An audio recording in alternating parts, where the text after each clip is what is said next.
Thank you. Good morning, members of the media. My name is Peton Daba from the National Consumer Commission. Thank you so much for making time to be part of today's joint virtual media briefing between the National Consumer Commission, the National Prosecuting Authority, as well as the Financial Intelligence Conduct. Like I correctly said, today we are briefing the media virtually in connection with our investigation into Up Money. But before we do that, I'm going to introduce my panel. From my right, I have Advocate Omar Rabaji from the National Prosecuting Authority. I have Acting Commissioner from the National Consumer Commission, Thezi Mabuza. Far left, I have Mr. Joseph Sololo, who is the National Consumer Commission's acting secretary. Like I said, yes, we are briefing the media about a pyramid scheme called Up Money. We have members of the media here today, thank you. We also have members of the media joining us through WhatsApp line. We also have members of the media who can also join us using the government social media platforms, which is Twitter as well as Facebook. Madam Commissioner, I am going to hand over to you to brief members of the media about Up Money and what have we discovered. Thank you.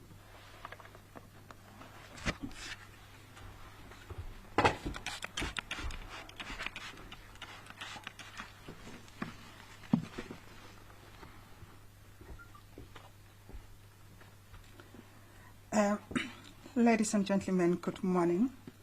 National Consumer Commission Executive, Deputy National Director of the Public Prosecution and Head of the Asset Forfeiture Unit, Advocate Omar Rabaji, members from the Financial Intelligence Centers, executives thereof, and members of the media and those connecting through WhatsApp and other platforms, and fellow South Africans.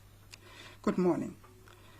The national lockdown is as announced by His Excellency President Cyril Ramaphosa on the 23rd of March as a way to keep the spread of COVID-19 resulted in hundreds of South Africans losing their income or receiving less than what they normally receive. While the country was grappling the effects of COVID-19 and the national lockdown, South Africans took a knock and food security was threatened. Unscrupulous people used the COVID-19 disaster to their advantage and preyed on desperate and unscrupulous and unsuspecting victims. This was the case with the pyramid scheme the Commission is investigating. During the period of the hard lockdown, social media platforms were and are still flooded with schemes promising to double your money over the shortest period of time. They only sell a fantasy. The idea of getting rich quickly always results in most consumers losing their hard-earned cash. While some of these schemes require the smallest joining fee, the initiators of the scheme benefit the most. These pyramid schemes promise unrealistic returns and unfortunately, consumers fall for it. The problem is that by the time we are alerted or any of the regulators is alerted, someone has already lost their money. Initiators and promoters of pyramid, multiplication, quick cash-making schemes, recruitment investments, you name them, are looking at every opportunity to make their next move. Remember, if it's too good to be true, it probably is. How did we find out about Up Money? The Commission noticed trends in the media and was also alerted by other regulators on suspicious activities on Up Money in their respective jurisdictions. The modus operandi of Up Money was to use social media to solicit members of the public to be part of the scheme. In order to receive a promised meat or grocery pack, participants are required to pay a once-off joining fee of 180 Rand to recruit 5 new participants. As is typical of all pyramid schemes, new participants made up the base of the pyramid and provided funding for participants who were recruited prior to them and who occupy higher levels in the scheme. The Up Money pyramid scheme promised participants monthly meat and grocery packs and monthly financial rewards. The Up Money Pyramid Scheme worked as follows. If participant A pays 180 rand and recruits 5 new members who also pay their 180, bringing the total of people in that cell to 6, and their sum that they are paying up to the scheme is 1,080 rand. Then the participant receives a monthly mid-pack. That is level 1. If the same participant now, their recruits, the 5 recruits, each of them now go out to recruit other 5 people, that would mean that the cell now is made up of 25 people, including them, the top 6. That would mean that the cell already has 31 people, and that makes up a contribution of 5,580 rand. So that would mean that the first person that recruited, which is participant A, will receive 500 rand. Then 500 rand and monthly grocery packs, and this makes them to be in level 2. If the entire lowest level of the 25 recruits now will continue to recruit 5 each, that would mean that they'll bring into the cell 125 recruits, bringing the total to the cell to be 156. Together, the payment that they will have made, it will be 28,000. And then participant A will then receive commission of 3,000 rand, and this takes them to level 3. Now, in this scenario, one would ask, what is the role of the commission and its responsibility? The NCC is charged with the responsibility to enforce and carry out its functions assigned to it in terms of the CPA. The policy and the purpose of the CPA is to promote and advance the social and economic welfare of consumers in South Africa by promoting fair business practices, protecting consumers from unconscionable, unfair, unreasonable, unjust, or otherwise improper trade practices, and deceptive, misleading, unfair, and fraudulent conduct. The consumer protection, in terms of Section 43 of the Act, it is a prohibited conduct for any person to directly or indirectly promote or join or participate in any of the following schemes. Could it be a multiplication scheme, a pyramid scheme, or a chain letter arrangement? The prohibition applies to the initiators, recruiters, and all participants. Up Money initiators or directors induced people to participate or to join the scheme and promised high returns based on recruiting other members into the scheme, what they refer to as downliners. When a pyramid scheme is under investigation, all participants are subject to the same investigation. What we did in our investigation is that, pursuant to the suspicious activities that were picked up by also the financial intelligence centers, complaints posted by consumers, the National Consumer Commission deemed it fit to conduct an investigation. It then appointed a team of investigators to dig deeper into the activities of Up Money. Our investigation revealed so far that Up Money is a pyramid scheme. 44% of the money goes directly to directors of Up Money, while only 56% goes to the different levels that then remains to be shared either as profits or to be distributed as profits. Section 42.B of the Consumer Protection Act was contravened by the directors of Up Money Market, the promoters of Up Money, those that are advertising or recruiting on social medias, and all those who joined or are participating in the scheme. Following requests from the National Consumer Commission and the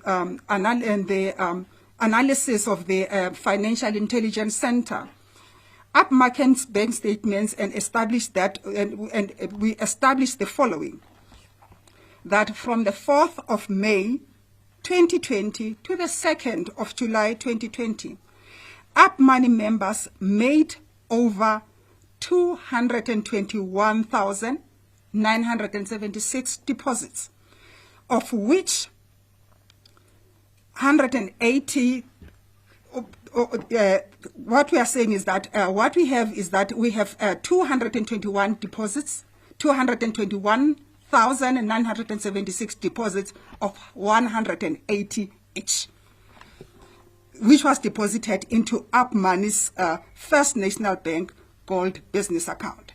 These deposits totaled into 42.72 million. Over 14 million was dissipated through points of sale and purchases at various retail stores.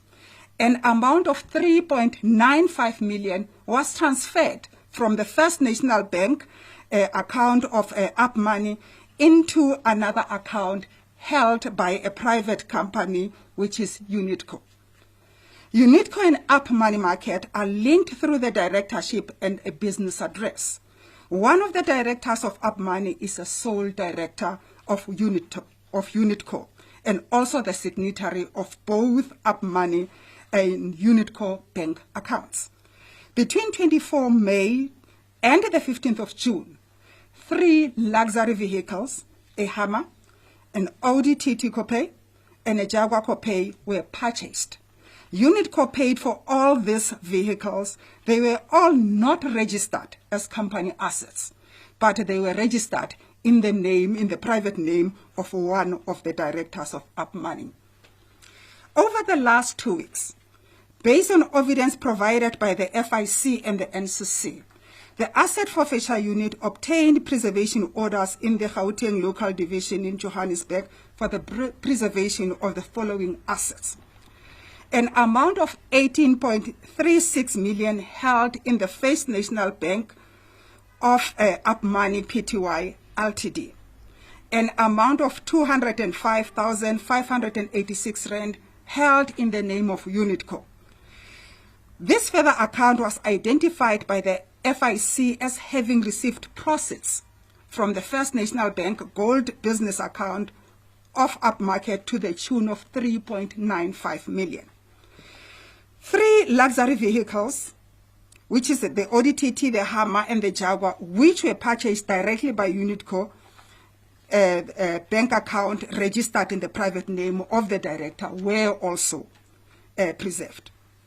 The cooperation of the Financial Intelligence Center, Asset Forfeiture Unit, and the NCC is testimony that when government entities join forces, they make a formidable front that serves as a deterrent to unscrupulous people and ensures that crime will not pay.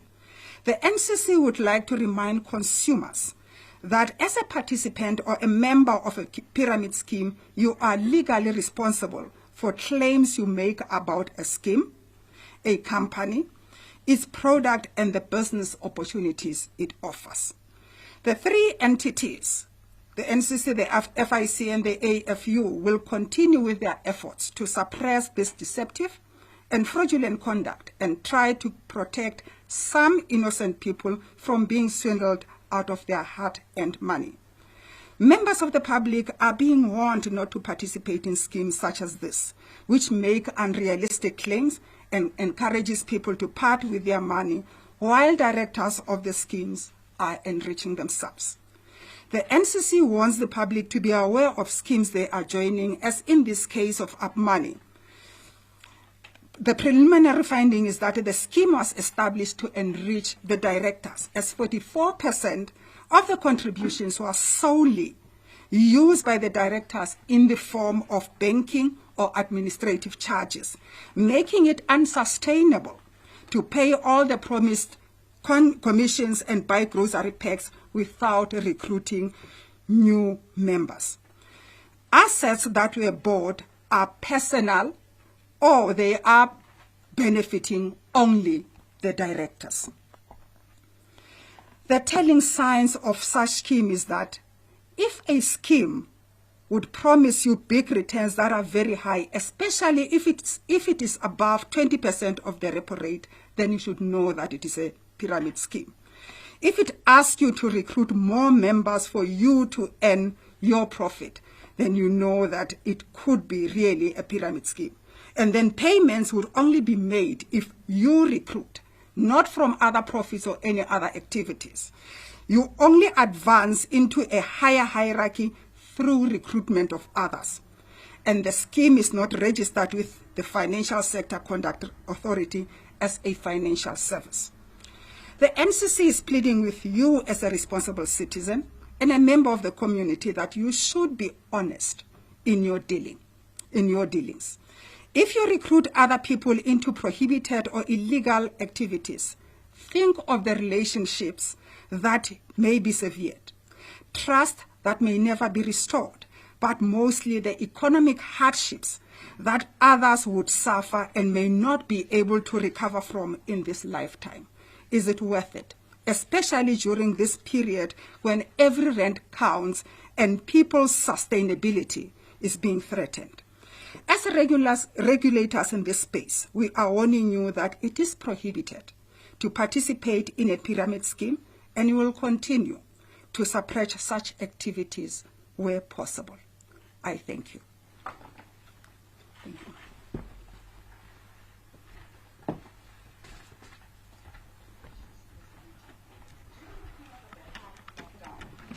Social media platforms where there are still flooded with schemes promising to double your money over the shortest period. All right, apologies about that.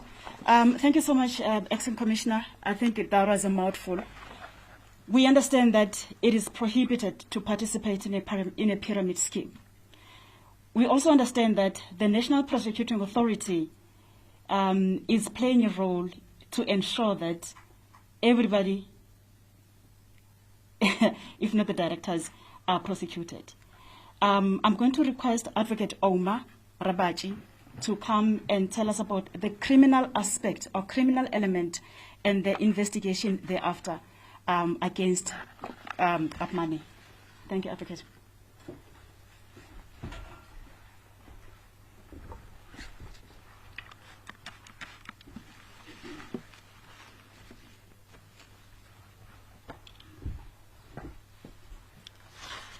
Greetings to the Acting Commissioner, Ms. Thezi Mabuza. Greetings as well, colleague from the Commission, Consumer Commission, senior officials of the NCC, FIC, and the NPA, members of the press, ladies and gentlemen. I'm honored that we meet here today to demonstrate that as a country, we should not allow crime to pay. As law enforcement agencies and regulators, we have moved rapidly in this case. We put our efforts together in a collaborative effort, as the President had announced a week ago, to rescue 230 people who were being swindled unbeknown to them. I think I need to emphasize here that we need to continue to cooperate as various state agencies if we are to win against crime and corruption in this country. People are under attack from COVID-19 pandemic, but they are also under attack from criminals who want to rob them of their last cent. People are desperate, they are losing their livelihood. I think we need to be vigilant because people are going to be probed to unscrupulous predators who are cashing in on this pandemic. I'm here to explain that as the National Prosecuting Authority, Asset Forfeiture Unit, we brought an application to the High Court of South Africa in Johannesburg, South Gauteng High Division, to freeze the assets of the people, of the directors of these companies who want to rob our people of their livelihood. The success of this application is directly related to the productive and professional working relationship that exists between the NCC, the FIC, South African Police Service, and the AFU. Now, if we look at what has happened here, and from listening to what the Acting Commissioner was explaining, we've got almost 9 contraventions that has occurred here. So we brought an application in terms of Chapter 6 of the Prevention of Organized Crime Act 121 of 1998, which is shortly called POCA, which deals with civil recovery of property, which is the process of unlawful activities, property which represents the process of unlawful activities, instrumentality of an offense referred to in Schedule 1 of POCA. So if you listen to what we have obtained in the freezing order, the 18 million, the 200,000, the 3 motor vehicles, these are all process of unlawful activities or process of crime. So the Chapter 6 civil procedure provisions provide for a 2-stage process in terms of how we finally forfeit all this property and the money to the state. First, we go to court and obtain a freezing order. We've got 2 freezing orders. One we obtained on the 23rd, the second one we obtained on the 28th, because by that time we had not traced all the assets. So we obtained 2 freezing orders. And it's to make sure that no one is going to deal with this property. Neither the directors of this company are going to deal with this property, because it's to secure the assets, to ensure that there's no dissipation pending the second stage, which is a forfeiture application, which we're going to bring after 90 days of obtaining the first order, which is the preservation order. So, so we were satisfied that there are reasonable grounds to believe that this property is the process of unlawful activities, as the acting director has explained, that this is process of unlawful activities. If you look at the 9 contraventions that I've referred to, it's racketeering provisions in terms of Section 2 of POCA, money laundering in the sense that they concealed the origin of these funds by moving them around between the 2 accounts. You can also notice that what has happened, that they've contravened Section 5, Section 6, and Section 43(2) of the Consumer Protection Act, Section 22 of Companies Act, because these people were not selling a product. This is reckless and fraudulent conduct of business. This is fraud, this is theft. But it's also contravention of the Banks Act and the Financial Services Act, in that they don't have a license to be obtaining cash or getting deposits from the public. So the criminal case is still continuing. Very soon there'll be arrests, and as I've said, the asset forfeiture unit, after 90 days, we are going to have this property forfeited to the state. I want to recognize all the law enforcement agencies and the regulators, in particular Warrant Officer Noche from South African Police Services, who was the first one to get notice, or a whistleblower brought this matter to his attention from East London, that it doesn't look like there's something right here. Look at this. And he then reported the matter to the commissioners we've had, Consumer Commission, and Thezi Mabuza from the NCC then investigated this matter. The matter was further investigated by the FIC, Stephanus van Heerden, who then recognized that in terms of the movement of the fund, this is money laundering, this is theft, this is a pyramid scheme which is in contravention of the law. So I want to emphasize here that as law enforcement agencies, we are not going to allow the criminals to run amok. Whilst our people are suffering like this from this pandemic of COVID, they also then try to fleece them of the little bit that they have. In due course, of course, the matter will be referred to the National Prosecution Services for charges to be brought against the directors of the 2 companies that are referred to.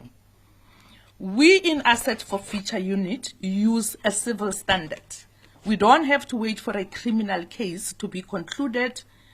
As long as there are reasonable grounds, which is a civil standard, that these are proceeds of crime, we proceed to freeze the assets and forfeit them to the state. Where there are victims, the money is eventually returned to the victims, or if there are no victims, we then send, the money is then deposited into what is called a criminal asset recovery account. Obviously, each case is decided upon its own merits. I thank you very much for the opportunity.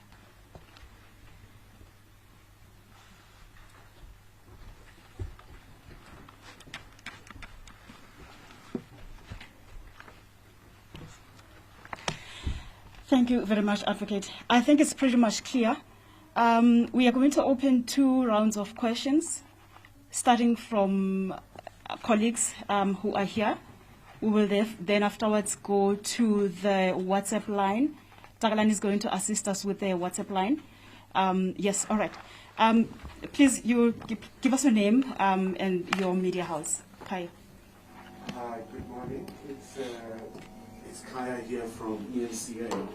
I just want to understand, just in terms of the current status of the pyramid scheme. Has it been suspended?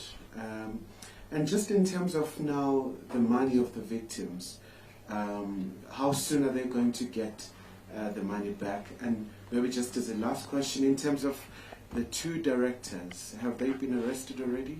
Thank you. All right. Gerhard?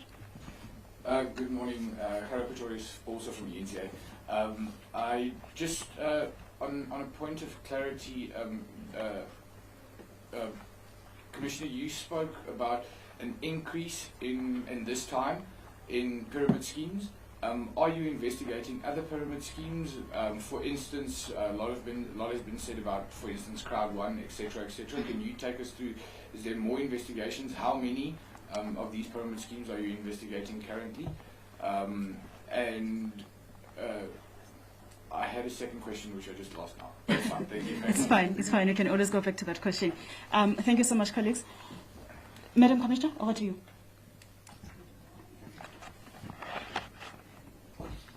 All right. Mr. Joseph Slolo is going to take some of the questions. Thank you, sir.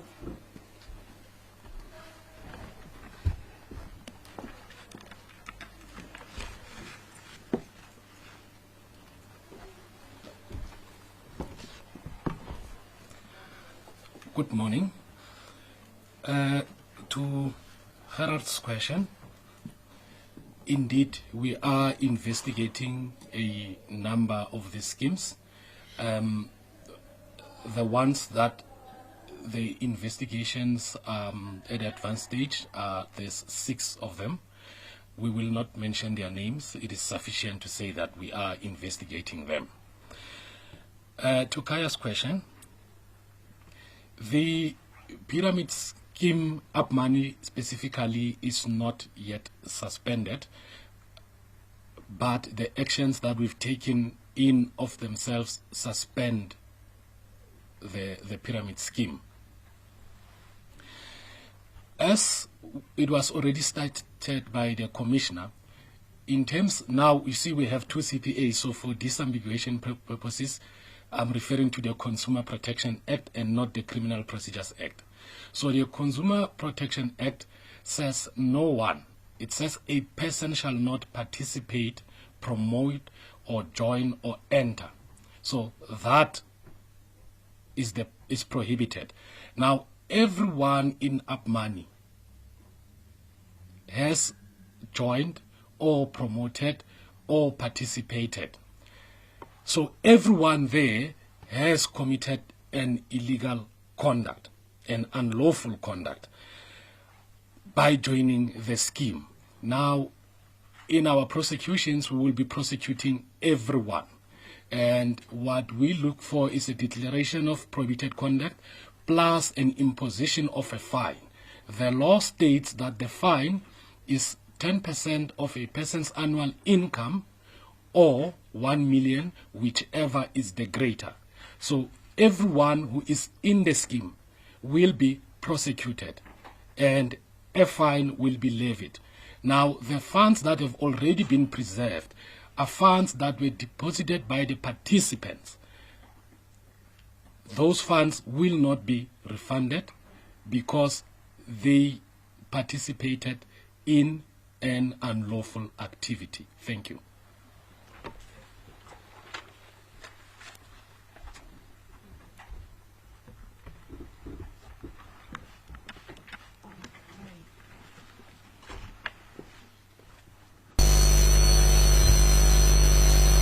Thank you very much. I would like to respond to the question from Kaya in terms of how soon can the victims be compensated. The second question was, are the two directors arrested? I think Mr. Silolo has alluded to that. They're not yet arrested. The investigation is in its final stages between the South African Police Services. The Reserve Bank has also investigated the matter. The FIC and the National Consumer Council is investigating the matter. So they're not yet arrested. So the arrest will be made soon as the investigation is completed. Then the question around victims being compensated. So as I explained, we've got a two-stage process in terms of freezing assets and finally forfeiting them to the state. I also said that each case is looked at upon its own merit. If you are an actual victim that has been defrauded, the state is not going to withhold that compensation or your money. It will not withhold it from you. If you look at this case, each participant had to contribute 180 rands, and we've got over 230,000 participants who willingly participated in unlawful activity. When you look at the merits of this case, this is where the money is going to be forfeited to the state to continue to fight crime. Thank you.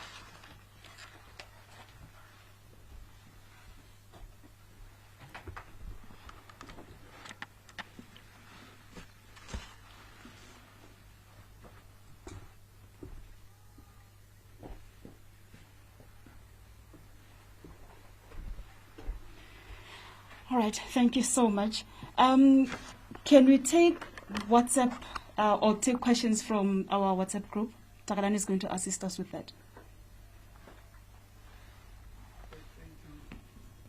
Thank you, Petro. I have two questions right now from our WhatsApp line.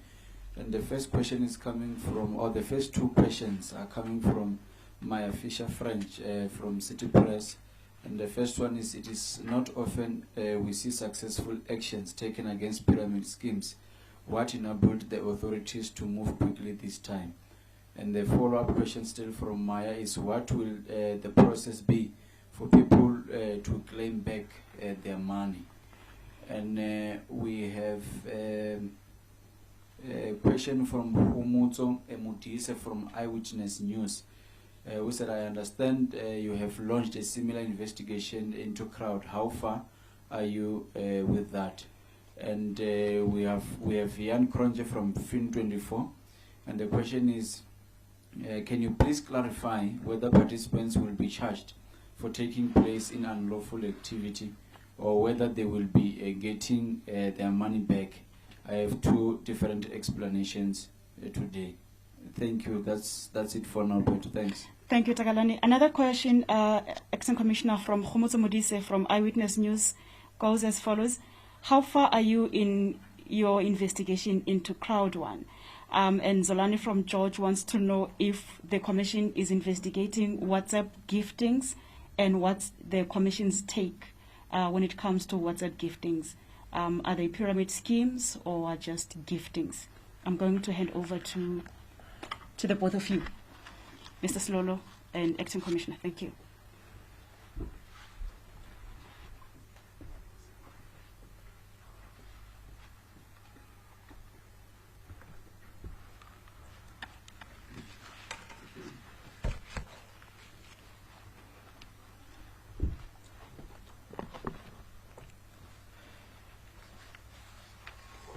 When it comes to WhatsApp gifting, and the question is specifically say, what is the Commission's take on it? The law says an arrangement, agreement, practice, or scheme is a chain letter scheme, and that chain letter is prohibited as well. If it has various levels of participation, existing participants canvass and recruit new members, or each successive newly recruited participant upon joining is required to pay a certain consideration which is distributed to one, some, or all of the previous existing participants, irrespective of whether the new participant receives any goods or services in exchange for that consideration. And that participant is assigned to the lowest level of participation. And upon recruiting further new participants, or upon those new participants recruiting further new participants, and so on in continual succession, a participant in the may participate in the distribution of the consideration paid by any such new recruit and moves to a higher level. What we know about WhatsApp gifting is that when a person joins, is assigned a low level, and then that person must then recruit, and their money is used to pay the existing people who are higher up in the levels, and then they must recruit. Once they recruit, they move a level up. That's what is called a chain letter in the Consumer Protection Act. It is prohibited conduct. Therefore, this WhatsApp gifting is an illegal activity. Now, the challenge with the WhatsApp gifting is that it happens in a closed community on people's cell phones and so on. Participants do not willingly lodge complaints. The only time they will lodge a complaint is when they have now lost their money. If we do receive complaints, we will indeed look into it. That is not to say we are unable, where we have information at our disposal, to then investigate on our own accord. But as it stands, we have not received complaints. We have received information as to how they work, but we have not received information on a specific group. I quickly wish to add that stokvel are actually regulated in South Africa in terms of the Banks Act and in terms of the National Credit Act. These two acts contain the exact same definition of a stokvel. In short, it is a rotating financial scheme where people contribute money and they're contributing towards a specific goal, be it social, be it to buy whatever it is that they want to buy. But typically, a stokvel will lend out money on behalf of its members and to its members, and the members participate in the profits of that stokvel, and the members nominate management of that stokvel. So it's not a situation where you go in, they tell you we have a stokvel and this is a manager. The members themselves nominate the management of that stokvel, and they rely on self-imposed regulations. Now, when you look into these stokvels, the alleged stokvels, you find that there is no profit share, and the emphasis is on recruitment. There was a question that asked if participants will be charged. In terms of the Consumer Protection Act, yes. We will be taking action against all participants and promoters those that went to social media to promote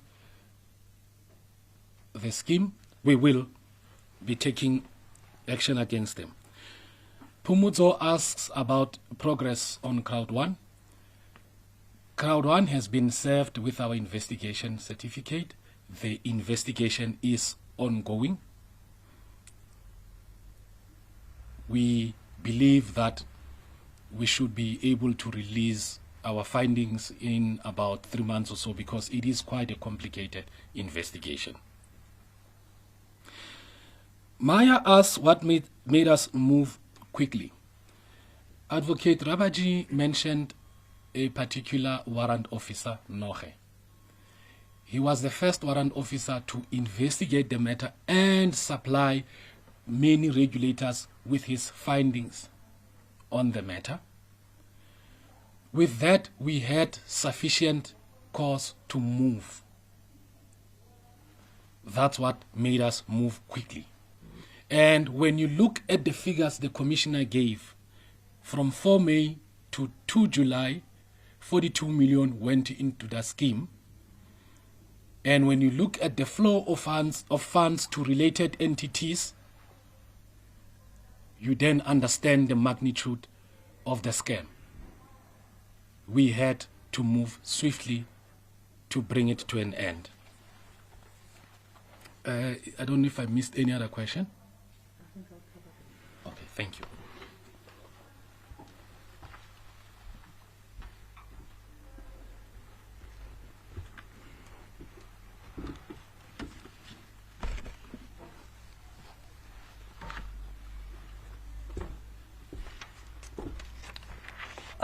There's a question that says, how can people claim back? What is the process to claim back?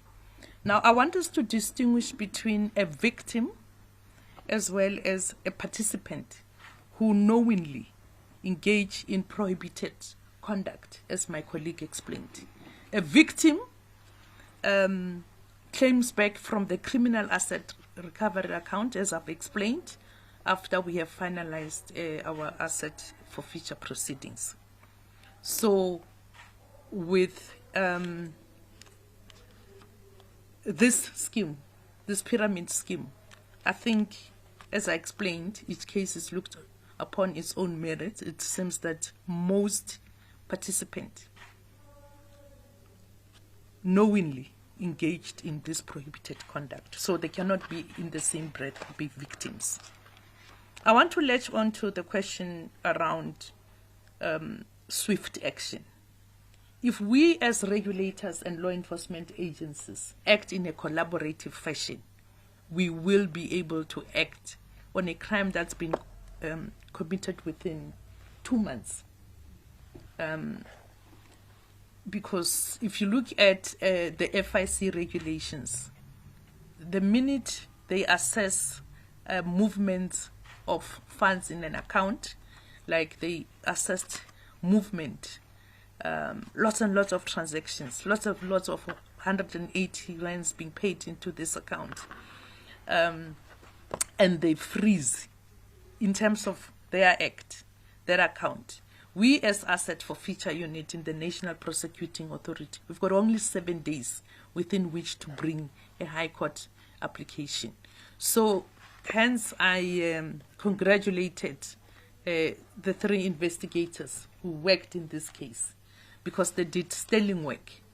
When Warrant Officer Nohe distributed his findings to all the law enforcement agencies and regulators, who are able to move in swiftly, given the various legislation that enable us to act.